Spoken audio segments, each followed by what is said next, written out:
Hello, everyone, and welcome back to another episode of Jose's Totally Rad Life. Today, we are going to be continuing our nostalgic series of videos where we talk about music, television, and movies from the 2000s. In today's video, we're going to be taking a look at Tim Burton's 2005 Charlie and the Chocolate Factory. Just as a reminder that if you like what you see here on the channel, please give this video a thumbs up, subscribe to the channel, share this video, and comment down below. Thank you. Now let's get started. If you were to ask me what my favorite movie was back in the year 2005, I would have to give you my honest take. Hands down, my favorite movie of that year was Charlie and the Chocolate Factory. Directed by Tim Burton, starring Johnny Depp, with Danny Elfman providing the score for this film. Charlie and the Chocolate Factory brings in a new generation of fans to the world of Willy Wonka. This is the year 2005, so the film was updated from the 1971 original, and this is Tim Burton's take on the world of Willy Wonka. This movie seamlessly blends practical effects with computer CGI, and I absolutely love this opening sequence, and I love the score composed by Danny Elfman, and it really got me interested. And as the boxes of chocolate get sent out to the distribution trucks, I'm already invested in this movie already, and it just started. So the trucks leave the factory on their delivery routes, and this is when we get introduced to Charlie Bucket. Now, Charlie's family is not by any means rich. They, in fact, are just barely getting by. And it is here that we are introduced to the Bucket family. Charlie's mom and dad, and the grandparents. Charlie's dad, Mr. Bucket, works at the toothpaste factory. Using the caps from toothpaste bottles, Charlie recreates a faithful model of the chocolate factory. Charlie's grandpa Joe recounts a time where he worked for Mr. Wonka at his very first candy store. Very humble beginnings.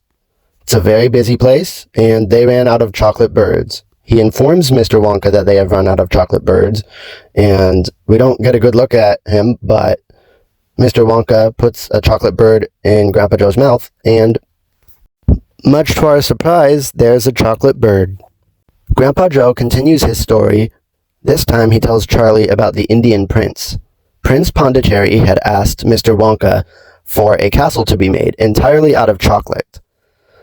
Now, Prince Pondicherry foolishly, I don't know what he was thinking, but the castle begins to melt. And not only does it melt, but it collapses to the ground. Now, Prince Pondicherry writes to Mr. Wonka asking for a new castle, but he's got problems of his own. He's got spies infiltrating his factory and other candy makers replicating Mr. Wonka's recipes, thus making Mr. Wonka close the chocolate factory and lay off a ton of workers. Grandpa Joe, sadly, was one of these employees who got laid off. Later that night, as Charlie is laying in bed, Mr. Wonka secretly sends out a message to everybody around the world. He has placed 5 golden tickets inside of ordinary Wonka bars, and people go nuts. Not long after, we are introduced to Augustus Gloop, one of the first ticket winners, followed by Veruca Salt. Her dad cheated, by the way. Veruca did not find the ticket. And we are then introduced to Miss Violet Beauregard. And Violet chews gum all day, and she's just insufferable. I cannot stand her. We then meet Mike TV, who is just a little degenerate, and I can't stand him. Charlie typically only gets one Wonka bar a year for his birthday. This is the second time around, and Grandpa Joe gives Charlie some money to see about getting that final golden ticket. The two of them open this chocolate bar with no success. It isn't too long after this that Charlie goes to the candy store and finds the last golden ticket. These two people in the store attempt to buy the ticket off of Charlie, and they offer him money and a new bicycle. The store's owner tells Charlie to run straight home, and so he does. Charlie shows Grandpa Joe and the rest of his family that he won the last Wonka golden ticket, and Grandpa Joe couldn't be any more excited. As the children read Mr. Wonka's invitation to the chocolate factory out loud, we get to reading the last part where it says that there's a very special prize for a very lucky child at the end.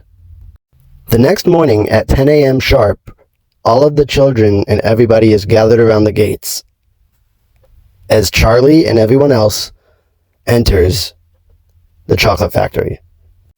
We get this almost Shrek-like Lord Farquaad, Welcome to Duloc musical number about Willy Wonka, and it catches on fire.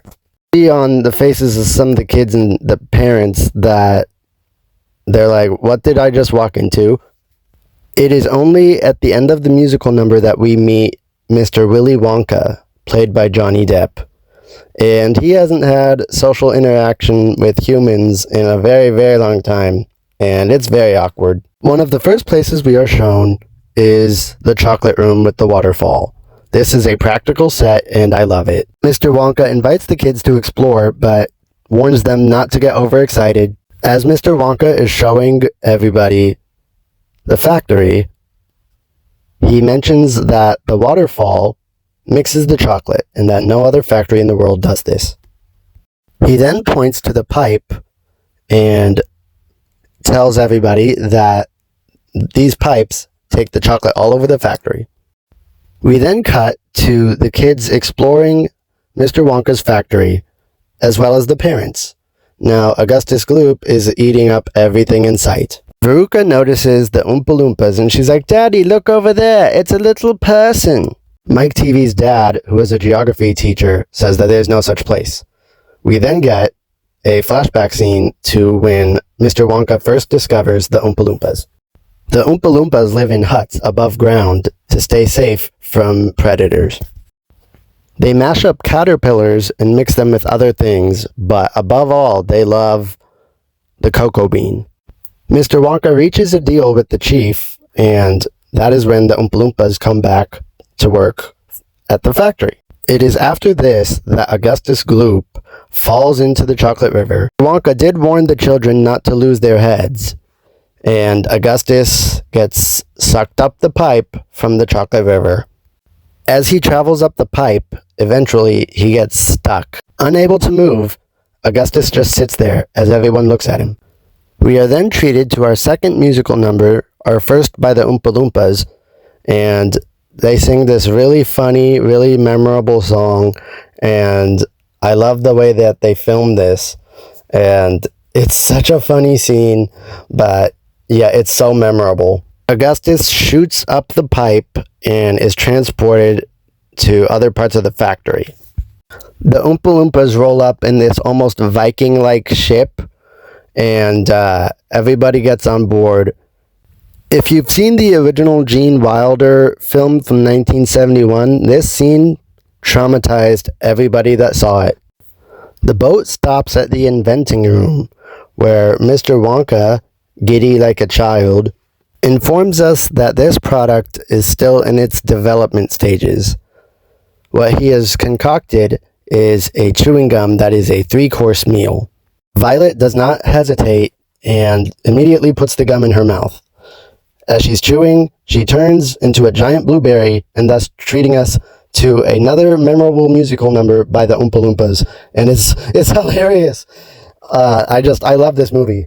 Violet's mom is not impressed at all. Next casualty is Veruca Salt when they go to the nut room and she sees that Mr. Wonka has squirrels. Veruca demands that her father buys her one of Mr. Wonka's squirrels, but they're not for sale, and the squirrels revolt and send her down the garbage chute. It is only after this that we are treated to yet another memorable musical number by the Oompa Loompas, where they sing about what terrible parents Veruca has and how they spoil her.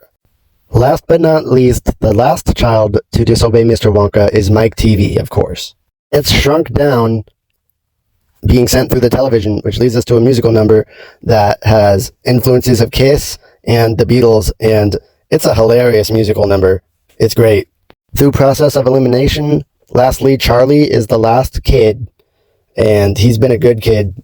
All of the other children who disobeyed Mr. Wonka exit the factory, and we see the aftermath. This is my favorite movie from the year 2005. Alright, I hope that you guys enjoyed today's video movie review. Just as a reminder, if you liked the video, please give it a thumbs up, subscribe, comment down below, and share the video, and I'll see you guys in the next one.